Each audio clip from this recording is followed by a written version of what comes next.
İmam Hatip Ortaokulu'na, İmam Hatip Lisesi'ne gitmediyseniz resmi olarak, hukuki olarak bunu alacağınız herhangi bir resmi kurum yok. Bizler de onun için bu eğitimi veren okullara sahip çıkmak amacıyla 1958 yılında eyvallah. Tabii ben sana bunu takdim edeyim. Eyvallah. Eyvallah. Buna Van Mezun Dernek Başkanımız takdir etsin arzu ederseniz. Müdürüm buyurun. Bir tanesi lütfen. Buyurun müdürüm. Güle güle kullan.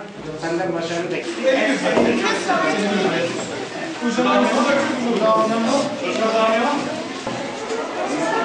Evet, ismim Hüseyin Dağdeven. Önder İmam Hatip Liseleri Mezunları ve Mensupları Derneği organizasyonlardan sorumlu Genel Başkan Yardımcısıyım.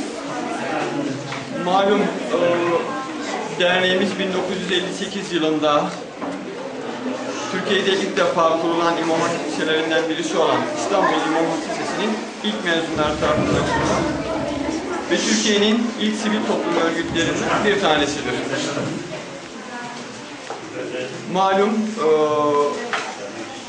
1958 yılından itibaren İmam Hatip Lisesi camiamızın sorunlarıyla yakından ilgilenip sıkıntılarına, problemlerine çare olma amacıyla bu mücadelesini 60 küsur senedir devam etmektedir.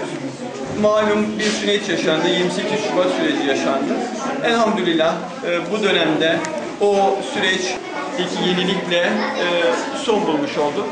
Bu nedenle biz eğitime önderlik ediyoruz projesi altında Doğu ve Güneydoğu Anadolu illerinde bulunan tüm 14 ilimizde bulunan tüm İmam Hatip Ortaokulu'na kayıtlı olan öğrencilerimize bir hediye vermek arzu ettik. Bu vesileyle yollara düştük. İlk durağımız Van'dı. Van'ın ayrı bir yeri var bizim camiamızda. Bu vesileyle buraya gelmiş bulunmaktayız ve ilk startını da Van'da verdik. Yaklaşık olarak 5000'e yakın öğrencimize bu hediyemizi paylaşacağız. İnşallah.